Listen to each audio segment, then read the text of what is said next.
صلو علی الحبیب صلی اللہ تعالی علی محمد صلی اللہ تعالی وسلم۔ آج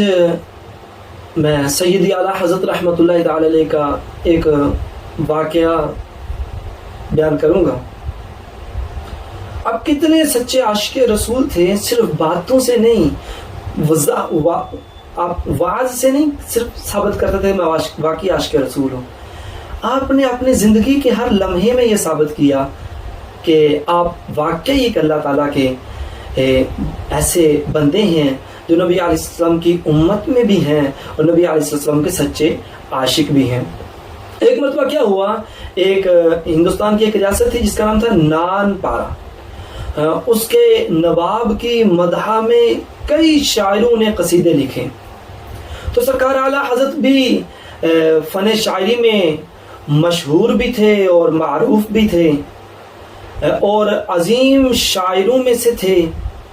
لہٰذا آپ سے بھی کچھ لوگوں نے گزارش کی کہ نواب صاحب کی تعریف میں کوئی قصیدہ آپ بھی لکھ دیں۔ لہٰذا جب آپ سے گزارش کی گئی تو آپ رحمۃ اللہ تعالی علیہ نے نواب صاحب کی تعریف میں کوئی قصیدہ نہ لکھا، البتہ اس گزارش کے جواب میں پیارے پیارے آقا مدنی مدینے والے مصطفیٰ صلی اللہ تعالی علیہ وسلم کی شان میں ایک بہت ہی پیاری نعت شریف کہی، جس کا مطلع یعنی پہلا شعر یہ ہے کہ وہ کمال حسن حضور ہے کہ گمان نقص جہاں نہیں، یہی پھول خار سے دور ہے، یہی شمع ہے کہ دھواں نہیں۔ یعنی سرکار صلی اللہ تعالی وسلم کے حسن و جمال کا کمال یہ ہے کہ اس میں کسی قسم کی کمی ہونا تو دور کی بات ہے، کمی کا گمان بھی نہیں کیا جا سکتا۔ اور دوسرے مصرے میں میرے آقا اعلیٰ حضرت رحمۃ اللہ تعالی علیہ کے عموماً پھول کے جو تھے، پھول کے ساتھ آپ کو مشابہت کی گئی، پھول کے ساتھ کانٹا بھی ہوتا ہے، اس کو بیان کیا آپ نے، کہا شمع کے ساتھ دھواں ہوتا ہے، پھول کے ساتھ کانٹا ہوتا ہے، لیکن میرے نبی کی ذات ایسی ہے، لیکن میرے نبی کی ذات ایسی ہے، باغ رسالت کے ایسے پھول ہیں، نبی علیہ السلام کے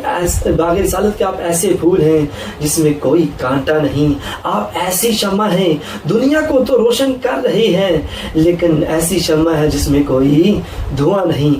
اسی کلام کے مقطع میں یعنی آخری شعر میں میرے آقا اعلیٰ حضرت رحمۃ اللہ تعالی علیہ ریاست نان پارا کے نواب صاحب کی تعریف میں قصیدہ نہ لکھنے کی نفیس اور عشق رسول میں ڈوبی ہوئی وجہ اس طرح بیان فرماتے ہیں کروں مدح اہل دول رضا، پڑے اس بلا میں میری بلا، میں گدا ہوں اپنے کریم کا، میرا دین پارائے نہ نہیں۔ یعنی آپ فرماتے ہیں، کہتے ہیں رضا کیا میں دولت مند ہوں، دنیا کے نوابوں اور حکمرانوں کی تعریف کروں، خوشامد کروں؟ ایسا ہرگز نہیں ہو سکتا۔ مالداروں کی خوشامد کرنا ایک بلا ہے، ایک مصیبت ہے، کہتے ہیں اس بلا میں میری بلا پڑے، یعنی مجھ سے تو ایسا ہو ہی نہیں سکتا۔ جبکہ دوسرے مصرے فرماتے ہیں میں تو اپنے کریم کا گدا ہوں، میں تو اپنے رسول کریم، اپنے محبوب عظیم کے دربار گہربار کا بھکاری ہوں۔